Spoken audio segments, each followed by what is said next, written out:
pag nag-oath taking kayo as Senator Judge?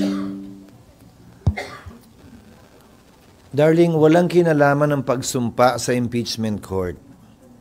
The impeachment court would have to convene on a date certain. It's not the oath taking that will determine when the impeachment court will be created. Mag-oath kayo during the plenary session ng Senate as legislative body. And then, immediately after, you'll Depende sa mayorya. That can happen the following day. Most likely the following day. Anong oras na ba yun? Depende.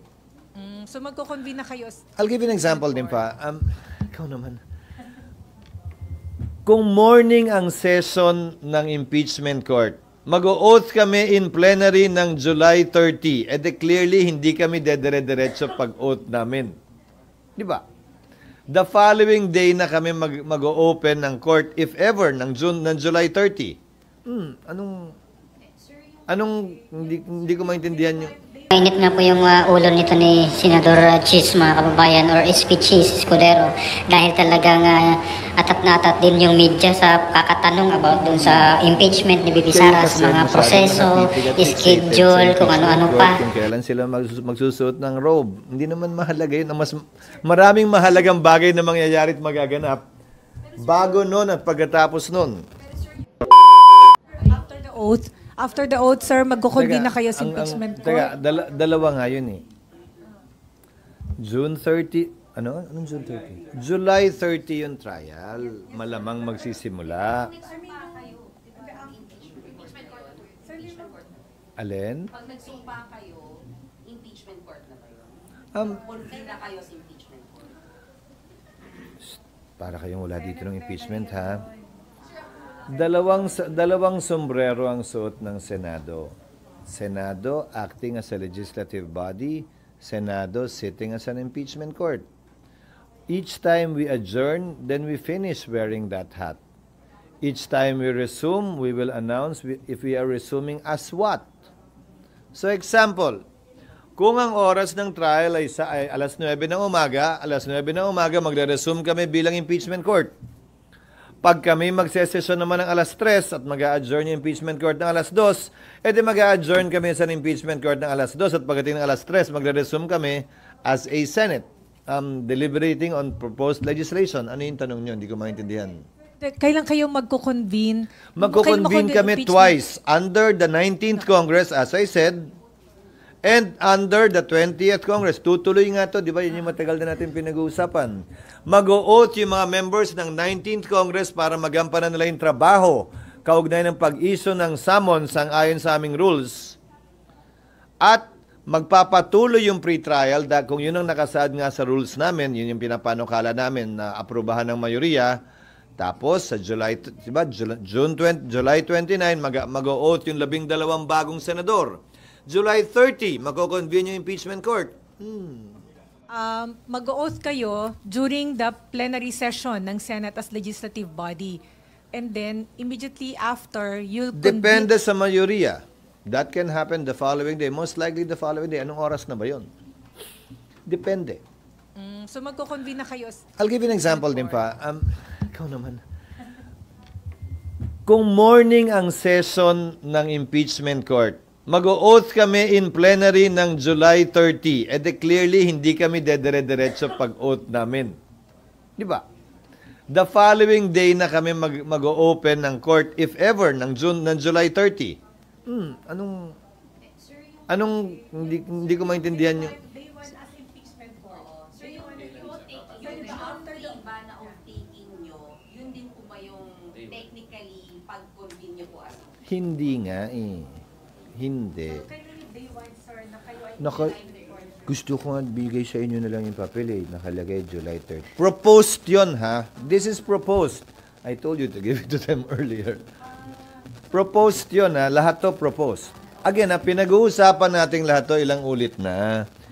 Sinulat lang namin para mas maintindihan.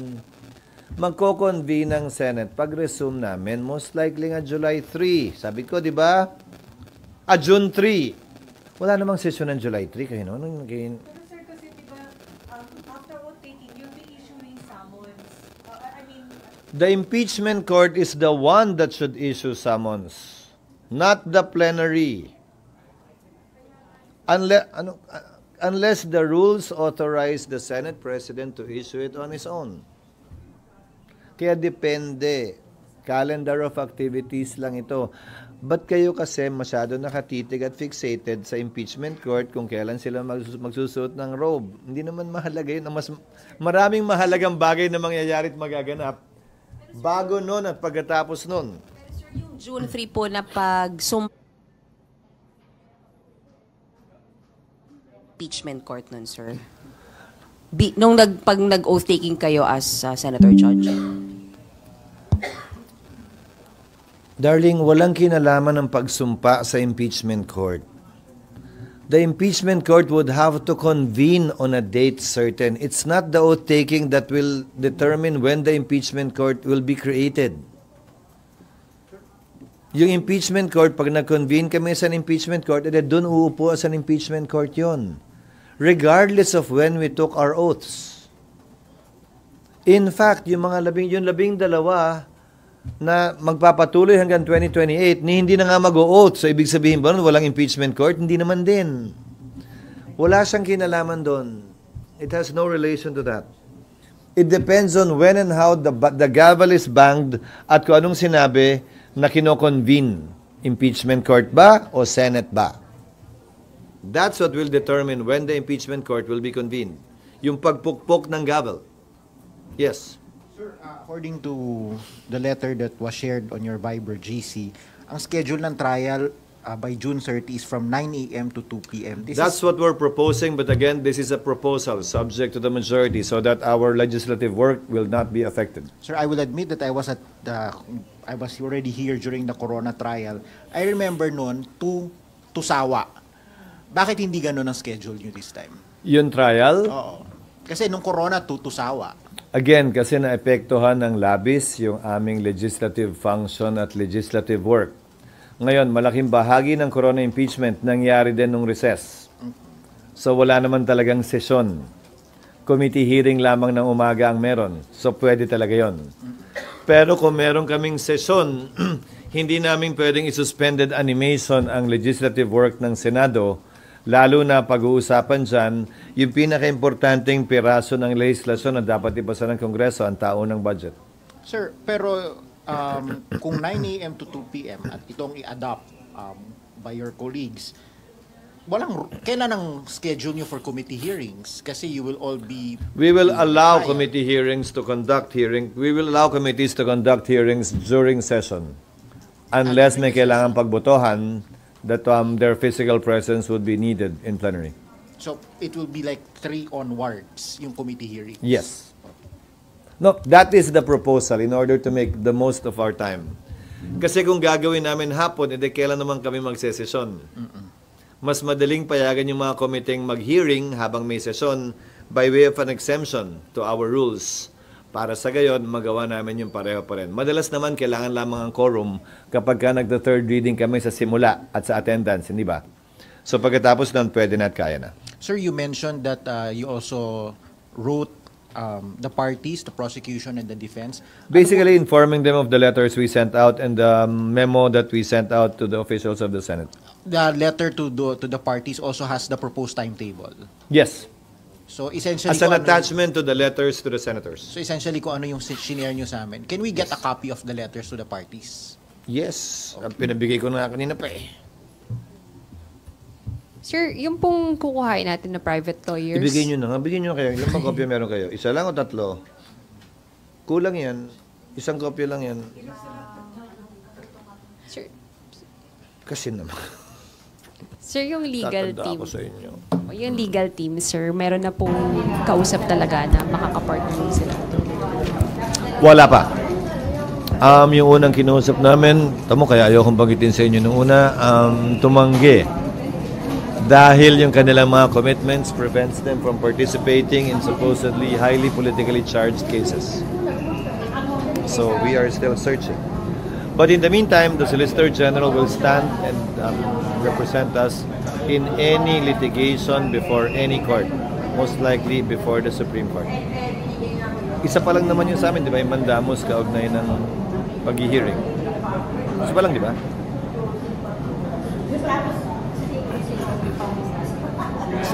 as I understand it, I've read the petition. There are no allegations against the Senate in the petition itself. The Senate was merely... Ano pong opinion niyo mga kababayan dito po sa ginawang press conference po ni Senate President Chis Escudero, no? Na kung saan parang uminit na po yung kanyang ulo dahil sa mga tanong ng media na talagang sunod-sunod, no? Parang atat na atat po sila doon sa impeachment trial, yung mga schedule, hanggang kailan, anong oras. Kaya sabi ni Senate President Escudero, mga kababayan, masyado kayong nakatutok at fixated doon sa impeachment trial ni Vice President Sara Duterte. Ayan. So ano pong opinion nyo mga kababayan? Please comment down below dito sa ating comment section. Maraming salamat po sa inyong pagpanood. God bless po sa ating lahat.